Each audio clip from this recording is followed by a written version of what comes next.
Hello everyone welcome to my YouTube channel. मेरो नाम चाहिँ कविता अधिकारी हो। मैले चाहिँ नेपाल कमर्स क्याम्पसबाट चाहिँ बिबिएस 4th इयरको इक्जाम दिएर बसिरहेकी छु। प्लस हाम्रो यो रिपोर्ट सब्मिट पनि भइसक्यो अनि भाइभा पनि भइसक्यो।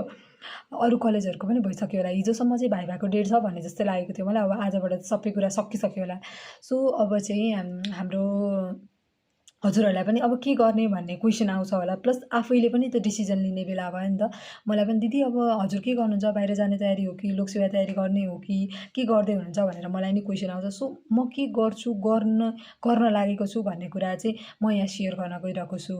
अब के हुँदो रहेछ भने ठ्याक्कै प्लस टू सकिसके पछाडि चाहिँ त्यस पछाडि गएर करियर चुज गर्ने कुरामा चाहिँ अरूहरूबाट नि फरक पार्ने क्या। बाबाले यस्तो सोच्नुहुन्छ म त्यो सेक्टरमा जान्छु, बाबाको लागि भए पनि पढ्छु, मम्मीको लागि भए पनि पढ्छु भन्ने प्लस अरूको कुराहरूले चाहिँ इन्फ्लुएन्स हुँदो रहेछ भने अब ब्याचलर सकिसकेपछि चाहिँ अरूको कुराले प्रभावै नपर्दो रहेछ कि नै म त्यो सेक्टरमा जानु छ त छैन भने छैन। अब जस्तै मलाई विदेश जान मन छ भने म एकचोटि त ट्राई गर्छु, नभए पनि ट्राई गर्छु। जस्तो अब मलाई लोकसेवा जानु छ भने नै म ट्राई गर्छु, भएन भने पनि हुँदैन, केही छैन, तर म गर्छु भन्ने चाहिँ यतिसम्म चाहिँ मेच्योरपन आउँदो रहेछ क्या। अब यो एजमा आइसकेपछि अब ब्याचलर सकिसकेको स्टुडेन्ट भनेको त 21, 22, 23 वर्षको त हुन्छ नै होला, कोहीले 20 वर्षमा पनि सक्नुहुन्छ होला।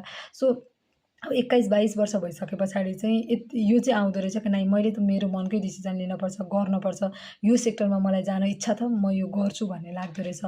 सो मेरो चाहिँ अहिले अब ब्याचलर सकिसक्यो, अब पास भइयो भने हुन्छ कि जस्तो लाग्छ। अब त्यो इन्टरप्रिनरसिपको कस्तो गाह्रो क्वेसन आएको थियो भने नि त्यो सुरुदेखिको टाउको दुखेको थियो क्या मेरो त। आम्मामा यस्तो खालको क्वेसन भन्ने भएको थियो।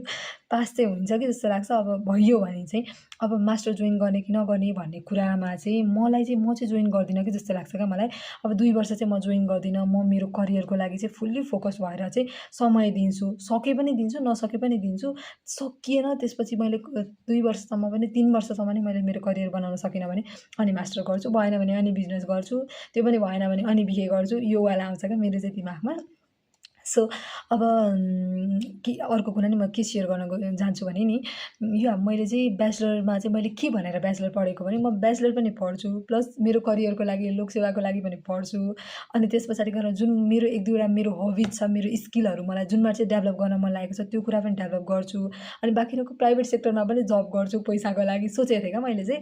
सो अब यत्रो 4-5वटा कुरा सबैतिर खुट्टा हाल्ने भएर कुनैतिर चाहिँ पूर्ण रूपले पर्फेक्ट हुन सकेन क्या।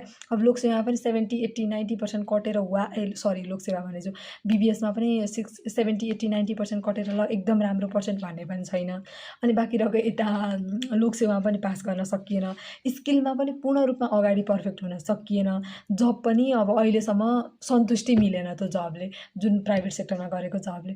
सो यस्तो भएको कारणले गर्दा मलाई चाहिँ अब यो कुराबाट चाहिँ पुगिसक्यो क्या, होइन नै म 2-3तिर खुट्टा हाल्दिनँ नै, म हुँदैन भन्ने मलाई फिल आउँछ क्या। सो त्यो भएको कारणले गर्दा म चाहिँ अहिले मास्टर जोइन गर्दिनँ। 2 वर्ष 3 वर्ष मेरो करियरको लागि दिन्छु।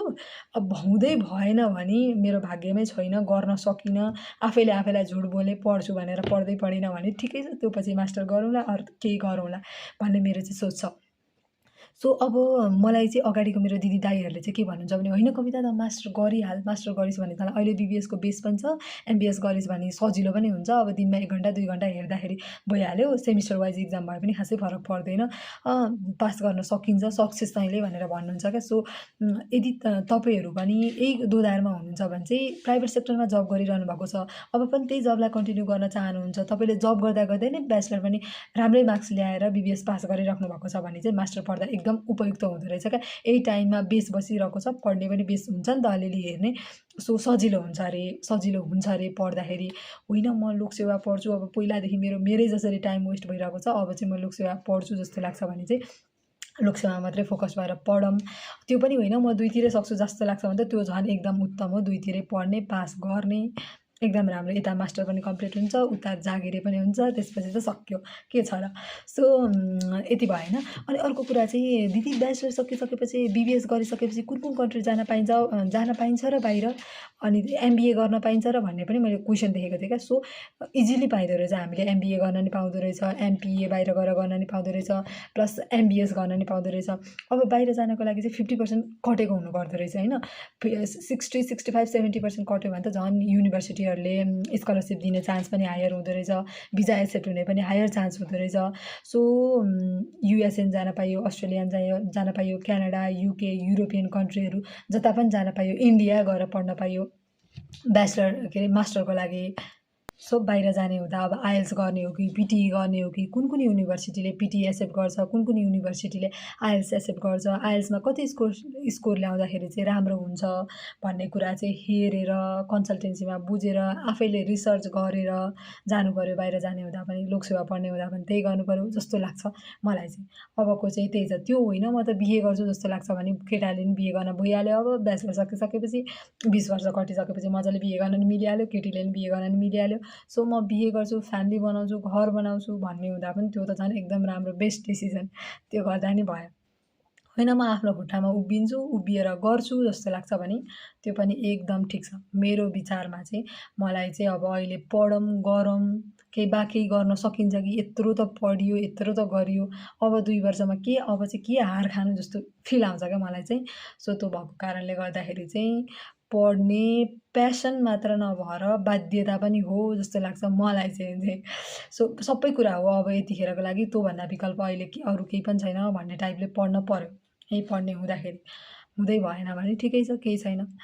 सो मेरो चाहिँ यही छ कुरा। अनि अर्को कुरा चाहिँ मलाई तिमीले किन लोकसेवा पढ्दैछौ भने किन यसरी टाइम वेस्ट गरिरहेको, किन भिडियो बनाइरहेको भन्ने कुराहरू पनि आएको थियो क्या। सो अब त्यसको लागि चाहिँ म के भन्न चाहन्छु भने मेरो अरू केही सोसल मिडियै छैन क्या, न युट्युब छ, न इन्स्टा चलाउँछु, न फेसबुक छ। त्यो मेसेन्जरमा कसैले के पठाएको लिङ्कबाट चाहिँ फेसबुक ओपन गर्न मिल्छ क्या, नत्र फेसबुक अनइन्स्टल हानेको मैले अस्ति कहिलेदेखि नै। सो यही युट्युब मात्रै हो मेरो काम भनेको, यही भिडियो बनाउने, घरिघरि भिडियो बनाउने हो। सो यसले गर्दा मेरो त्यत्रो धेरै टाइम कन्ज्युम पनि हुँदैन। सो प्लस युट्युबमा भिडियो हालिसकेपछि च्यानल मोनिटाइज भइसकेपछि पनि आउँछ, त्यसले गर्दा सर्भाइभ गर्नको लागि पनि सजिलो हुन्छ भन्ने सोचले मैले भिडियो बनाएको, मेरो कुरा सेयर गरेको। सो आजको लागि यति नै, बाई बाई।